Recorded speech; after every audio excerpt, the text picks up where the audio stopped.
In this lesson, we are going to look at Theorem 3 of Euclidean geometry, which says an angle subtended by a chord or arc at the center of a circle is double or twice the angle subtended by the same chord or arc at the circumference of the circle.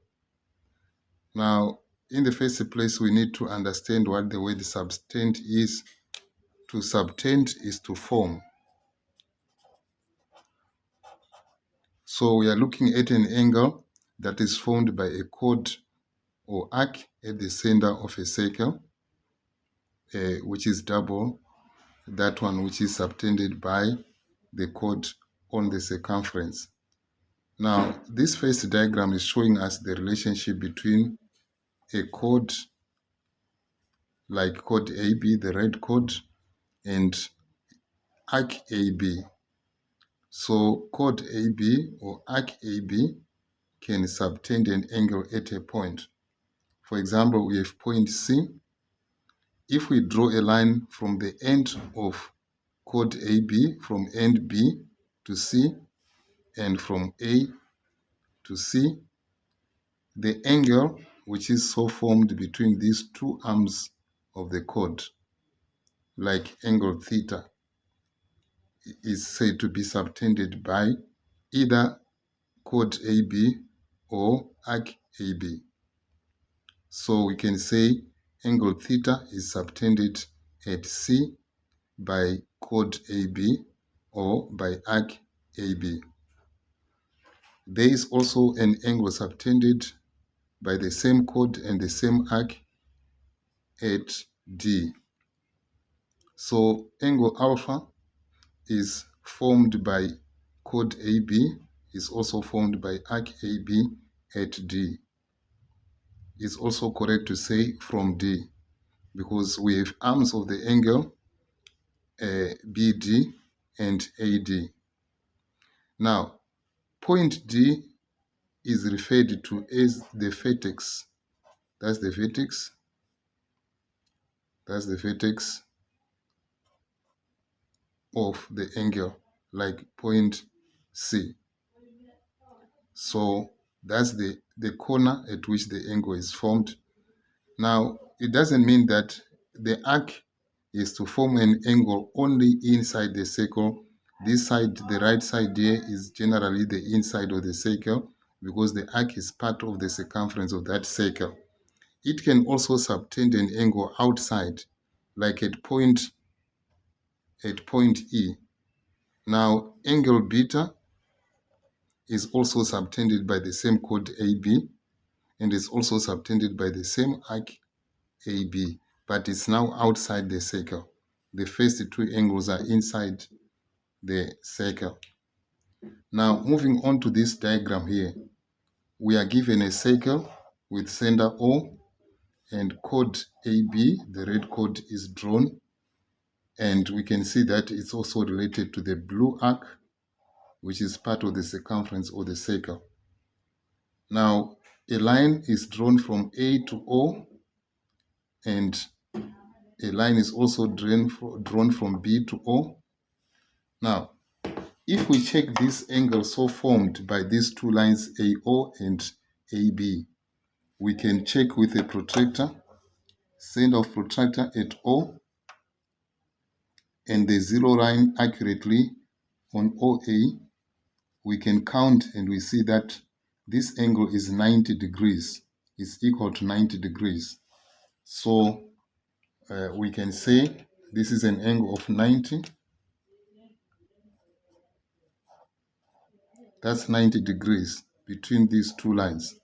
So we now say chord AB subtends an angle of 90 degrees at the center of the circle, and chord arc AB also subtends the same angle at the center of the circle. Now, let's make the same chord subtend an angle at the circumference of the circle. So we can draw a line from B to C. C is actually on the circumference of the circle, and we can also draw a line from A to C. So we have the arc AB, the blue arc, and the chord AB also subtending an angle ACB on the circumference of the circle. Now we can check the size of this angle by putting the center of the protractor at C and one of the zeros on the line. And if we count, we can see that this is 10, 20, 30, 40, 45. So this angle is equal to 45 degrees, counting from 0 here to 45 here. So it's safe for us to say this is an angle of 45 degrees. That's an angle of 45 degrees. Now, 45 degrees is half of 90. 90 is double 45 degrees. So this is what the theorem says. An angle subtended by a chord at the center of the circle is twice the angle subtended by the same chord on the circumference of the circle. Now, it won't make any difference if we also make the same chord AB subtend an angle at D. D is right on the circumference of the circle. So we draw a line from A to D, and we also draw a line from B to D. Then we check how big this angle is. Protractor center at D, one of the zero lines along one of the arms of the angle, like AD.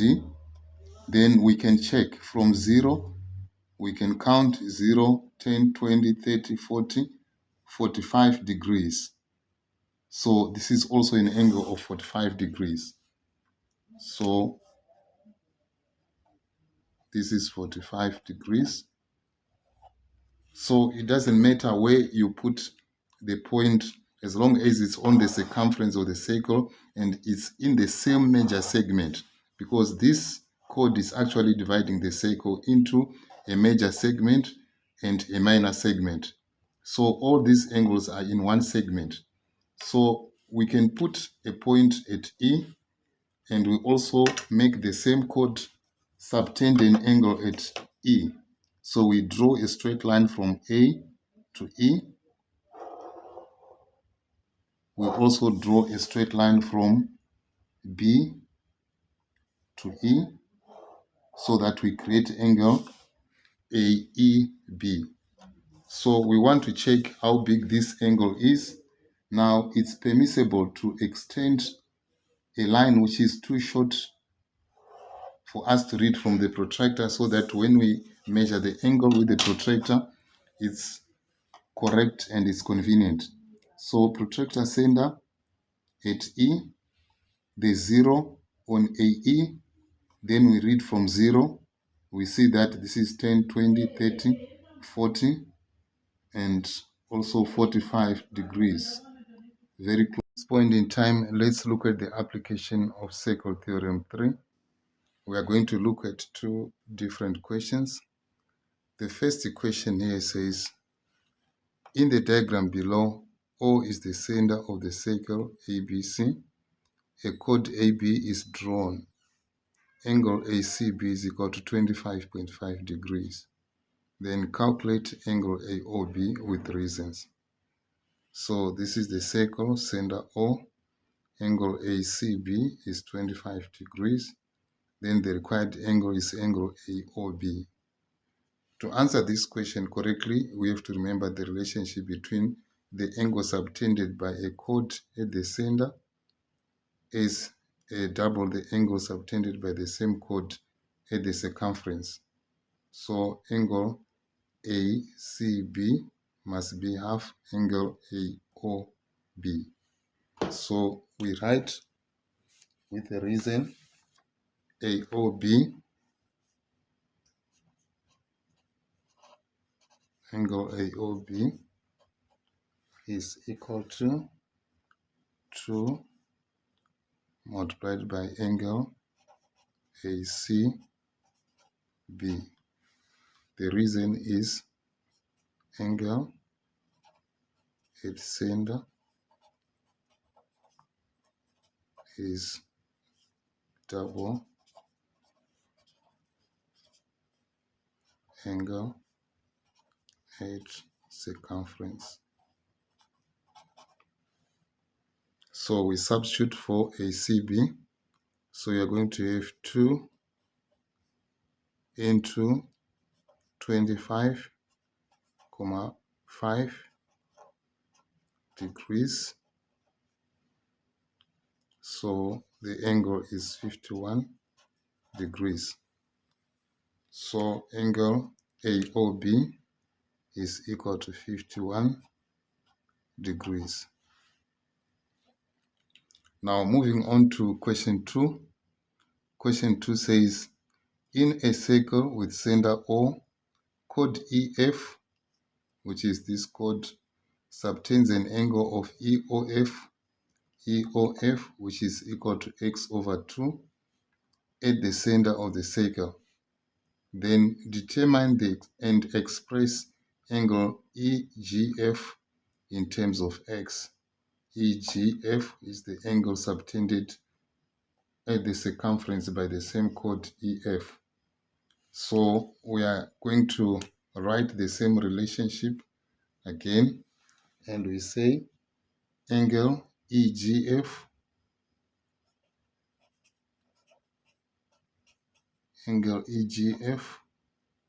is equal to angle EOF divided by 2. The same reason that we have written here can also be written here. We can say angle at circumference is half angle at the center. So we write the same reason in different ways, it doesn't matter. So we substitute for angle EOF. So EOF is equal to x over 2 divided by 2. Now this 2 can be 2 over 1 because we've got a fraction here. So it's a fraction dividing a fraction. So the usual thing is we say x over 2. We change the operation to multiplication and we invert the second fraction. We turn it upside down. So we are going to say x times 1 is equal to x. 2 times 2 is equal to 4. So the required angle equals to x over 4. So angle EGF is equal to x over 4. So this is another way that we can apply the third theorem of Euclidean geometry. Don't forget to share, don't forget to subscribe, and comment and like. Thank you so much.